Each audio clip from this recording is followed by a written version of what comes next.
দর্শক, নতুন মন্ত্রিসভার সদস্যদের শপথ অনুষ্ঠানের তথ্য সংগ্রহ করছেন আমাদের সহকর্মীরা। এই মুহূর্তে আমার সাথে যুক্ত হচ্ছেন আমাদের সহকর্মী শফিকুল হক। শফিক, শুনতে পাচ্ছেন নিশ্চয়ই? একটু জানাবেন যে কখন শুরু হতে পারে আসলে মন্ত্রিসভার শপথ, সেই সাথে মন্ত্রিপরিষদে কারা থাকছেন, কারা যুক্ত হচ্ছেন মন্ত্রিপরিষদে, সবকিছু নিয়ে কি তথ্য রয়েছে আপনার কাছে?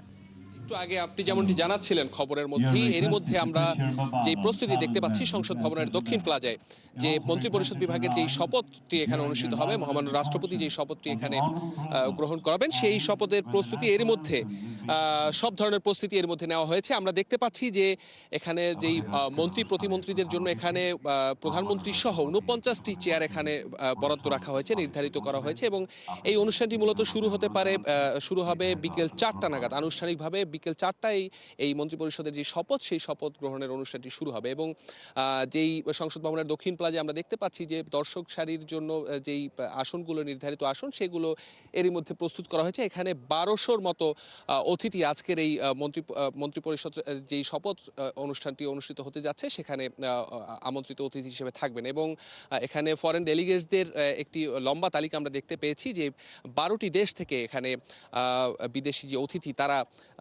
এই আজকের এই শপথ অনুষ্ঠানে তারা অংশ নেবেন। তো যেটি জানাচ্ছিলেন একটু আগে, যে এরই মধ্যে যেই ৪৯ জন মন্ত্রী প্রতিমন্ত্রীর নাম ইতিমধ্যেই বিভিন্ন মাধ্যম থেকে আমরা যেই খবরটি জানতে পেরেছি, যে নবীন প্রবীণ মিলিয়ে বিএনপির যেই মন্ত্রিসভাটি গঠিত হতে যাচ্ছে, সেই মন্ত্রিসভার আকার প্রায় ৫০ জনের মতো। আমরা একটু আমাদের সহকর্মী মোহন রয়েছেন আমাদের সঙ্গে, তার কাছ থেকে একটু বিস্তারিতভাবে জেনে নিতে চাই, আপনার কাছে আসলে এখন পর্যন্ত সবশেষ কি তথ্য রয়েছে, মন্ত্রী প্রতিমন্ত্রীদের তালিকার সবশেষ হালনাগাদ তথ্যটি যদি বলেন। শফিকুল, ধন্যবাদ আপনাকে। আপনি জানেন যে আজকে আসলে মন্ত্রিসভা গঠন করা হবে বিএনপি সরকার। দীর্ঘদিন পরে তারা সরকার গঠন করতে যাচ্ছে। আমরা ইতিমধ্যে আসলে তালিকা পেয়েছি, একটা ৪৯ জন আমরা চেয়ার গুনেও দেখেছি। সেই তালিকাটা যদি আমি একটু জানাই, সে নিশ্চয়ই আপনিও জানেন। সেই জায়গায় আমরা যে তালিকাটা পেয়েছি, সেটা হচ্ছে মির্জা ফখরুল ইসলাম আলমগীর, তিনি মন্ত্রী হতে যাচ্ছেন। জনাব আমির খসরু মাহমুদ চৌধুরী, তিনি মন্ত্রী হতে যাচ্ছেন। সালাউদ্দিন আহমেদ, তিনি মন্ত্রী হতে যাচ্ছেন। ইকবাল হাসান মাহমুদ টুকু, তিনি মন্ত্রী হতে যাচ্ছেন। হাফিজউদ্দিন আহমেদ, তিনি মন্ত্রী হতে যাচ্ছেন। আরও আছেন আপনার ডক্টর এজেড এম জাহিদ, যাকে আসলে আবু জাফর মোহাম্মদ জাহিদ হোসেন, তার ভালো নাম, তিনি মন্ত্রী হতে যাচ্ছেন। একটু চমক রয়েছে, টেকনোক্রেট হিসাবে মন্ত্রণালয়ে স্থান পেতে যাচ্ছে ডক্টর খলিলুর রহমান, যিনি ইউনূস সরকারের সময় আসলে নিরাপত্তা উপদেষ্টা হিসেবে কাজ করেছিলেন। এবং আরও তালিকায় রয়েছে আব্দুল আওয়াল মিন্টু, আপনি জানেন বিএনপির ভাইস চেয়ারম্যান, রয়েছে ভাইস চেয়ারম্যান কাজী মুফাজ্জল হোসেন কাইকুবা, কুমিল্লা 10 থেকে কুমিল্লা 3 থেকে নির্বাচিত হয়েছেন। রয়েছে রাজশাহীর মিজানুর রহমান মিনু, আছে নিতাই রায় চৌধুরী, তিনি মাগুরা থেকে নির্বাচিত হয়েছেন। আছে আপনার সিলেটের আব্দুল মুক্তাদি, তিনি সিলেট 1 আসন থেকে নির্বাচিত হয়েছেন, আপনি নিশ্চয়ই জানেন। এবং রয়েছে এখানে আরেকটু চমক, আরিফুল হক চৌধুরী, যিনি মেয়র ছিলেন সিলেটের, পরবর্তীতে এমপি নির্বাচিত হয়েছেন। আছে জহিরুদ্দিন স্বপন, বরিশাল থেকে নির্বাচিত হয়েছেন, আপনি নিশ্চয়ই জানেন তালিকাটি। আরও যদি বলি শফিকুল, যে আরেকজন টেকনোক্রেট রয়েছে আমিনুর রশিদ, তিনি কুমিল্লা 6 থেকে নির্বাচন করার কথা, পরবর্তীতে নির্বাচন করেননি, তাকে টেকনোক্রেট কোটায় আসলে রাখা হয়েছে।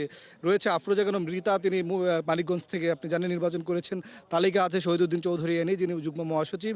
আছেন আসাদুল হাবিব দুলু, তিনি রংপুরের সাংগঠনিক সম্পাদক। আছেন মোহাম্মদ আসাদুজ্জামান, নিশ্চয়ই আপনি জানেন অ্যাটর্নি জেনারেল হিসেবে তিনি দায়িত্ব পালন করেছিলেন, তারপরে সেদিক থেকে পদত্যাগ করে নির্বাচন করেন। আছে কুমিল্লার জাকারিয়া তাহের, তাকে আসলে অনেকে সুমন নামে চিনে থাকেন। রয়েছেন দীপন দেওয়ান, আপনি জানেন তিনি আসলে পার্বত্য এলাকার এমপি নির্বাচিত হয়েছেন। রয়েছে আপনার অনেক আগের মন্ত্রণালয়ে ছিলেন শিক্ষা প্রতিমন্ত্রী হিসেবে, এবার দায়িত্ব পেয়েছেন আনমো এহসানুল হক মিলন, আপনি জানেন।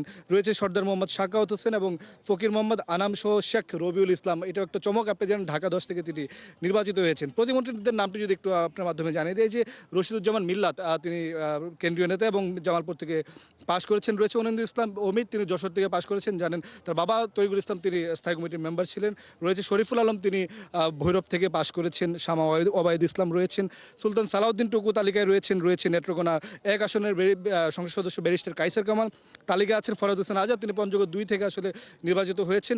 টেকনোক্রেট কোটায় রয়েছেন আমিনুল হক, বাংলাদেশের সাবেক ফুটবলার, এবং তিনি ঢাকা 16 থেকে নির্বাচন করেছিলেন। রয়েছে মীর মোহাম্মদ হেলালুদ্দিন, আপনি জানেন চট্টগ্রামের, তিনি এমপি হিসেবে নির্বাচিত রয়েছেন। রয়েছে ঢাকা 9-এর আলোচিত সংসদ সদস্য হাবিবুর রশিদ, এবং তালিকায় রয়েছে রাজিওয়া হোসেন, স্বেচ্ছাসেবক দলের যিনি সেক্রেটারি, তিনিও তালিকায় রয়েছেন। আছে আব্দুল বারি, রয়েছে তালিকায় রয়েছে মীর শাহ আলম, বগুড়ার তালিকায় রয়েছেন জুনায়েদ আব্দুর রহিম সাকিব, যিনি আসলে যুগপথ থেকে আছেন, এবং ইশরাক হোসেনের নাম রয়েছে আমরা দেখতে পাচ্ছি। আছে ফারজানা শারমিন, তার নাম রয়েছে। শেখ ফরিদুল ইসলামের নাম রয়েছে পুতুল, তার সংক্ষিপ্ত নাম আসলে নুরুল হক নূর, আপনি আপনি নিশ্চয় জানেন খুবই আলোচিত নাম, তিনিও প্রতিমন্ত্রী হিসেবে ডাক পেয়েছেন। রয়েছেন ইয়াসের খান চৌধুরী এমপি, ডাক পেয়েছেন জনাব ইকবাল হোসেন এমপি, রয়েছে এম এ মুহিত সিরাজগঞ্জ থেকে পাশ করেছেন, রয়েছেন আহমদ সোহেল মঞ্জুর, রয়েছেন আপনার ববি হাজ্জার যিনি আপনার যুগপতি ছিলেন, এবং সর্বশেষ যে নামটি আমরা পেয়েছি আলী নওয়াজ মাহমুদ কোয়াম।